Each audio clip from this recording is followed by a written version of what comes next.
The two vacuum lines you need is this really big one that goes into this port right under the MAF right here, and that is for the brake booster over there. And there is two nipples coming out right here, so there's one right here and one over here.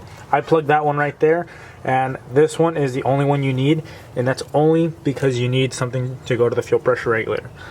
What's going on, guys? Welcome back to the channel. So in today's video, we're going to be getting rid of all the emission stuff on the hard body. Now, some people might think, what's the whole reason to remove the emission stuff? Won't the car run worse, or won't you not be able to pass smog and all this stuff? And yes, the answer is true for the smog portion, but in theory the car should run better because of the fact that you're not getting all the hot air, especially from the EGR, since I am going to be getting rid of the OEM manifold. If you guys can see, that tube that's rusty and goes out to the back is the EGR tube, and then the EGR valve is right here. So pretty much what you do, or what the EGR does, is it gets hot air, pretty much gets your exhaust gases and shoves them back into your intake, which is kind of useless because you're just shoving dirty hot air in there, and you ideally want the coolest air temps you can get into the intake. And not only that, but you also want to get as much fresh air as you can. So I'm going to be deleting as much as I can,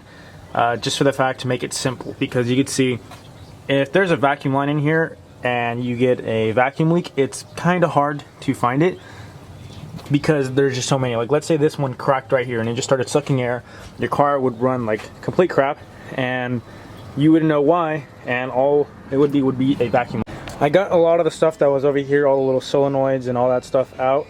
I know in camera it probably looks the same, but I've been probably doing this for about 10 minutes and I've got a good plan on what needs to come out and what doesn't. For example, like this one is my fuel tank breather, so this is literally unnecessary. It goes all the way from here all the way back, and the reason I say it's unnecessary is because my gas tank is in the bed, so the breather is up here, so this is just useless. I also disconnected the big old vacuum line that goes to the brake booster just to get it out of the way. I'm going to be putting that one back, but right now I'm working on getting these out. This one is just unbolted. This one I'm going to have to make a little block off plate for the EGR. That should be no biggie. Just get some mild steel and make that right there. That should be good. But I did get this out. This is what I was trying to explain. So it weighs probably like half a pound, which this isn't really going to be saving me a lot of weight, but it's definitely going to save a lot of time when a vacuum line cracks and I have to figure it out. So that's definitely the big bonus of doing all of this. And I also pulled out the battery and all that just so I could actually look down here and see everything. So far it's going good, but it's kind of hard to show all the work that's going to go into this. I'll just kind of show you guys the before and after, and probably the vacuum lines that I am keeping that way. If anyone who is watching this video to see how to do the emissions delete, then you guys can see what vacuum lines you need. So I got the EGR tube over here on the manifold off. There's just a big nut. It's smaller than a 22, but I should say bigger than a 22 and smaller than a 23, in case anyone wants to take it off. I don't know exactly what it is. I also used metric and standard, and I couldn't get it, so I used the vice grips. And then over here, I got the EGR bolts off, got all the vacuum lines, so now this is all loose. Taking it out is going to be kind of hard since the motor it's pretty close to the firewall right there. But this is the thing I'm going to block off. I'm just going to follow the flange on the EGR valve right here. I'll show you guys better when I take it out, but there's just one hole and two bolts, so I'm just going to get those two bolts, make a flange for this, and then bolt it up to the back like that, and then that should be covered. That way I don't have any vacuum leaks from there. What I did is I got the EGR right here, the part that bolts up to the intake, and I got a piece of paper and I rubbed the corners that way to give me an imprint. I cut that out. I don't know where it went. I think the wind took it away, but I have some mild steel laying around. Right here I have another template I made, a little paper template.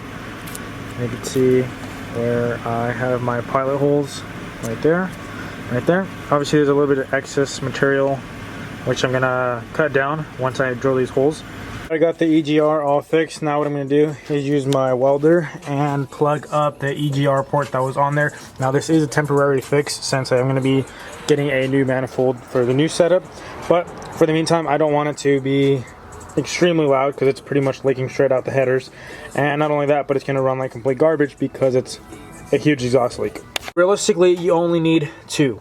One to go to your fuel pressure regulator and the other to go to your brakes. Everything else can be plugged with these little plugs. I got these on AutoZone. I got a little kit.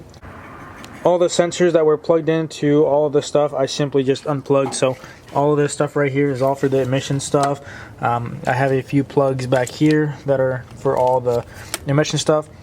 Now I didn't delete everything completely. I still have this one plugged in, and I still have this little wire that goes to the bottom to a sensor that's back here plugged in. And obviously you need the MAF. You need both of these for your throttle position. So a few of them are plugged in, but most of them I unplugged because you really don't need them. Like down here, you don't need that. That's garbage. Here's a short clip of the truck running. I just started it, so the idle's a little high and it's still cold.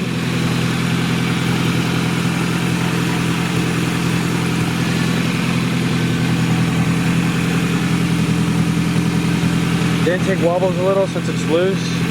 I just threw it on so it wouldn't pick up any dirt or debris flying from the air. I think now is an appropriate time to clean up the engine bay, because as you guys can see, I painted the outside of the truck. I made it look all pretty, but the inside of the engine. However, the engine bay is a complete mess. So over here, that is not paint. I mean, I guess it is paint, but that is from when I was wet sanding it. I never cleaned it, and yeah, you can see that. So hopefully I can get all that off by scrubbing it. In here, now that I took everything out, now you could actually focus on that. So now you can see that it's all dirty. Before, you just see a bunch of like vacuum lines and sensors and stuff, so you never really got to see the tubs, but now you can actually see the tubs very clearly. So it's actually very convenient for me because Super Clean decided to send me some of their products in order to test out, and what better to test them out than on the dirty truck. They sent me some of this floor absorbent, which is when you drop oil or things like that, doing oil change, coolant, all that. So I hope to not have to use this, but if I do, I'm pretty sure that this will do the job. And then I also got some of their degreaser. So I'm actually very pumped to try this out. I've heard a lot of good things about the Super Clean degreaser. So let's put it to the test and see if this thing's actually as good as they say it is. So I'm going to quickly insert some before and after pictures. That way you guys can see the difference.